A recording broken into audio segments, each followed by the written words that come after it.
Welcome to Nebraskanomics, where we help Nebraskans remove barriers to opportunity with policy research and legislative advice. I'm your host, Jim Vogel, CEO of the Platt Institute, a Nebraska-based think tank promoting policies that make it easier to get a good job, start a business, and help Nebraskans keep more of what they earn. If you want more economic freedom in Nebraska, then let's get started. Concerns and curiosity about inflation are rising in Nebraska and across the country. At the beginning of 2022, Google searches in Nebraska showed more people looking for answers about inflation than many of the search terms related to taxes, which are always a hot topic on Nebraskanomics. Today, we have two great guests who will walk us through what may be driving the current spike in inflation and how Americans want policymakers to respond. Joining me now is Creighton University economist Dr. Ernie Goss, who will provide the economic commentary today, and Erin Norman will share analysis of polling and voter sentiments about inflation. Erin is the senior messaging strategist at the State Policy Network, which is a network for state policy think tanks, including the Platt Institute. Thank you both for being here today. Thanks, Jim. Thanks. All right, Ernie, we're going to start with you. Consumers are noticing rising prices in many parts of their daily life. But what do we really know and what do we not know in terms of the causes of this current round of inflation or its potential to stick around in the future? Well, what we know, at least from an economist standpoint, is it was created by the Trump administration's stimulus package plan spending and the Biden spending package and plan and the infrastructure bill, although the spending there has not really been rolled out yet. And big importance, a factor of importance is the increase in the money supply by the Federal Reserve, 35 to 40%, Jim, and the audience there, 35 to 40% increase in the money supply. So what's happened is, and luckily, a lot of folks stash this in their bank accounts and have yet to begin spending it. So we've got still more room to go. That would be one thing to point out. A second point, Jim, is the current rate of inflation year over year is 7%. We're comparing, that's the highest in 40 years, but it's not that comparable, or there's less comparability because in 1982, the CPI was computed differently. And in fact, if we computed it the way they did in 1982, today's rate would be even higher than 7%. So that's what I think, at least I know, to address your question. Appreciate that. All right, Erin, let's not turn to the sentiment of voters. And U.S. voters were much more cognizant this year of inflation, and they have a more partisan skew, of course, especially when it comes to campaign time. But more recent figures show that the partisan difference has narrowed, though. Can you talk about your poll results you've analyzed on inflation? Give us a sense who voters hold responsible for the inflation and what they expect as a response. Sure. So State Policy Network has been watching consumer confidence and tracking public opinion on inflation for several years, although a lot of the data we have has been focused in the last 6 to 12 months as we've really seen inflation start to tick upward. So we did a post-election study in November of 2020, and we asked that classic, are you better off than you were 4 years ago question. And the results were pretty even. 34% said, no, they were worse off. 31% said they were better off, and 36% said they were the same. But in that emotionally charged post-election environment, there was a clear partisan difference.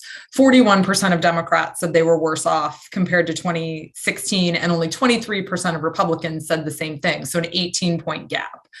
Then in September of last year of 2021, we asked a question specifically about inflation, again, as those numbers really started to drive upward.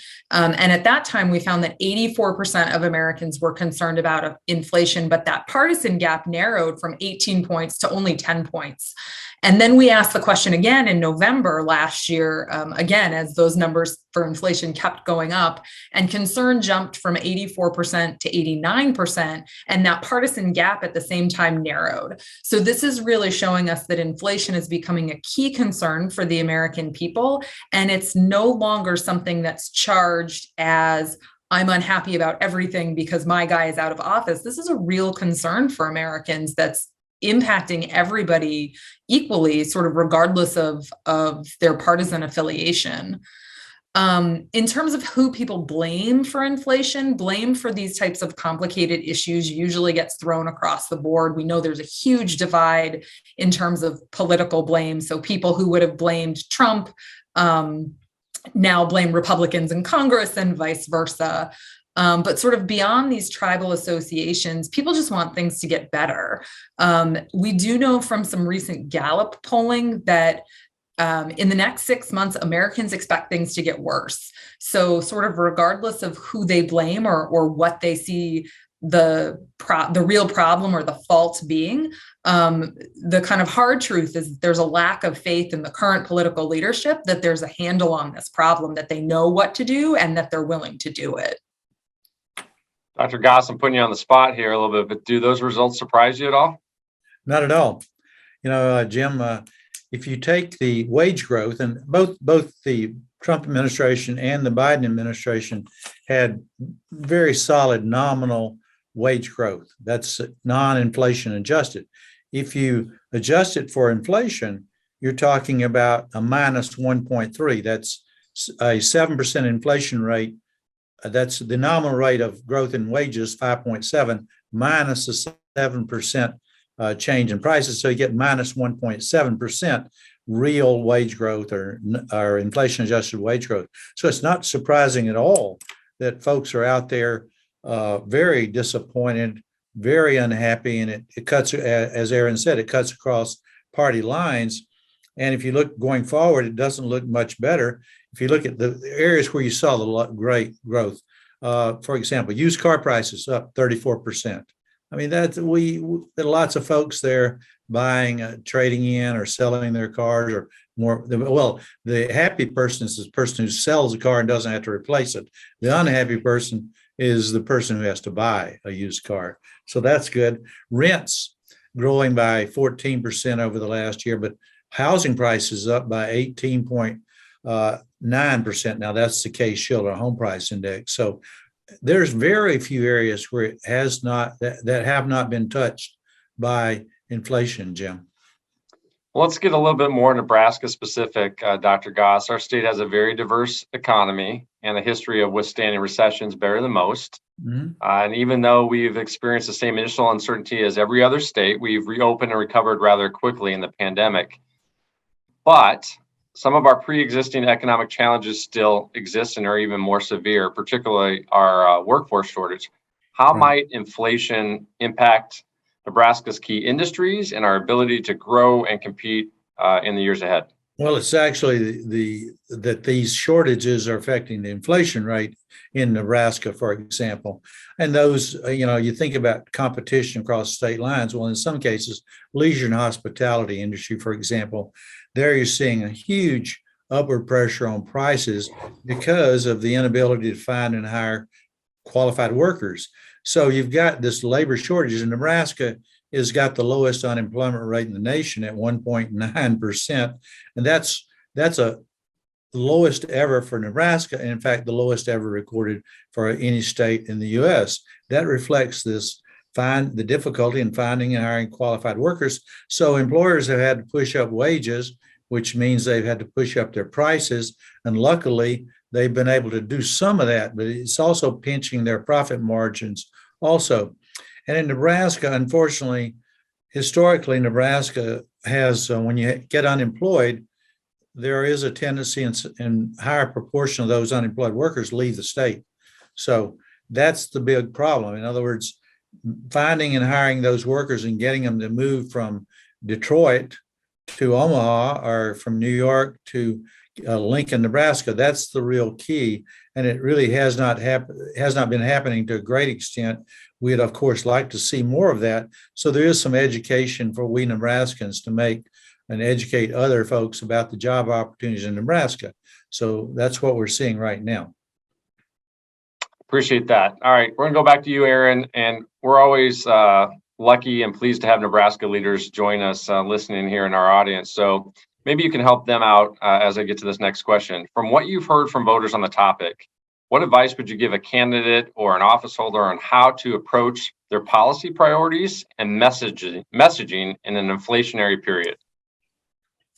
So the most important piece of advice I would give to office holders is really to meet Americans and Nebraskans where they are. So economic issues, we're seeing them top of mind among all Americans, and specifically getting call outs for inflation, which is kind of unusual in terms of things that people will tell us top of mind that they think are the biggest issues facing the country or their state. And so Americans really need to feel like they can trust their elected officials to deal with an issue like inflation that's, for the average person, really complicated and multifaceted. Leaders need to acknowledge that the pain caused by inflation and these economic situations are real, and kind of agree with them that that issue is of top importance and treat it as such when we're thinking about prioritizing policy and messaging. That doesn't mean we can't, you can't look at other policies and deal with other problems, but it all needs to be tied back to how is this going to address the cost of living issues in the near term and prevent this in the long term. We saw the Biden administration and other folks on the left take a different approach at the end of 2021, probably most famously with the Washington Post article telling people to expect less. That's going to fall flat every time. Office holders, candidates, they really need to connect with people and establish that trust. And that's first and foremost going to come from dealing with the issues that are really impacting Americans today. Jim, I'd like to say, and I really agree with what Erin's saying. I'd like to also say that President Biden took the wrong approach, which is to blame someone else. And what he initially said, now he's walked it back, is that, well, it's because greedy businesses have pushed up prices, which push up the inflation rate. Well, that's the wrong direction. What happened is inflation ticked up, and we call it in some cases cost push, economists do, cost push inflation. And it's this cost push that accounts for it. In other words, these businesses, their margins, that's the difference between their revenues and what the cost of what they sell, that has been squeezed. So they have been able to push. Now they have pushed a good portion of the increase in costs to their consumers, but not enough. In other words, business profits are down. What we measured here, what I measured here at Creighton University. So blaming someone else is not the approach I would recommend for a politician. This has been going on too long, Jim, and it's we call it. Federal Reserve Chairman Powell said it was transitory. Well, life's transitory. Depends on your time frame, and the time frame now is pushing the credibility of everybody, the board, to say that they've given up on that transitory. And as Erin said earlier, the outlook and the consumers are already seeing it. They don't see it improving. And I, as an economist, see that in the pipeline. I do see inflation coming down, but not in the first half of 2022. It'll be the second half, or maybe even into 2023. That's great perspective from both of you. We're going to wrap up our discussion today with a question for both of you. Has the return of inflation prompted any learning from economists on either the government's financial response or in policies that impact the supply chain? And then the second question, do voters appear to have come to any conclusion about what does or doesn't work from their perspective? Dr. Goss, I'll let you hit that one first. Oh boy, that's a good one. Yeah, the voters are going to blame whoever's in office, and that's we're talking about the Congress and the Senate, both held by our government. The Democrats are in charge there, and of course the presidency, the Democrats are in charge. So that right now, but as soon as the Republicans if they become in charge, then they will accept it. But what's driving this is again, we're now into the demand pull inflation. In other words, now workers are getting higher and higher wages, so they're pushing up prices. But on the cost push side, we're talking about transportation costs is a significant driver, and transportation bottlenecks, I should say. In our surveys, transportation bottlenecks a big issue, and also, as we talked about earlier, the supply of available workers. Both that is pushing up costs, and I see no end to that. At least I do see an end to it, but it's not in the first half of 2022. So in terms of policy responses, what we need to see is Build Back Better, what the plan that the Biden administration pushed. Do not pass this. I don't care what 17 Nobel Prize winning economists said. They are dead wrong. It will contribute to inflation. It will. And luckily, I mean, one day, I think Biden, if he might just put his big arm around the senator from West Virginia, Manchin and Sinema, and just give him a big hug, because they saved his butt.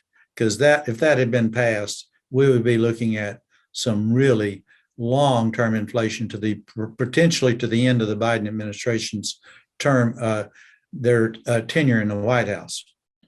Before I get to Erin, Dr. Goss, any other learning that we've figured out from economists watching the response? Sorry, I didn't address that. You're right. I didn't address that because I don't think we economists are slow learners. That's one thing. That's one of the reasons I didn't address it.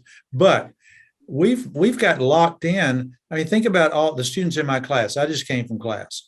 There's not a student in there, or most faculty members even, that have never seen inflation. They've never seen higher interest rates. We're now entering an era that is surprising economists because we thought inflation was gone forever. Well, it's not gone. So the learning we're doing is inflation is back, and we economists have to be at the forefront of making recommendations to cure the inflation. Now, what do I mean by that? The Federal Reserve, which is dominated by lawyers and economists, they're going to have to look and see and learn that this is not transitory, that they're going to have to raise interest rates, which they will, beginning as early, well, maybe earlier than March 15th, but no later than March 15th and 16th. They're going to do that. But they're also going to pull back on their bond buying program. That's not talked about much.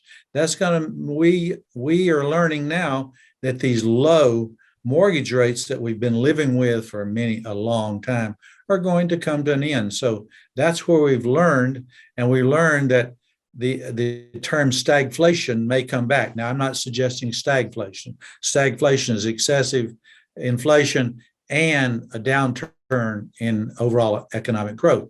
We're still talking about growth. It's just it's being overwhelmed by the increase in inflation.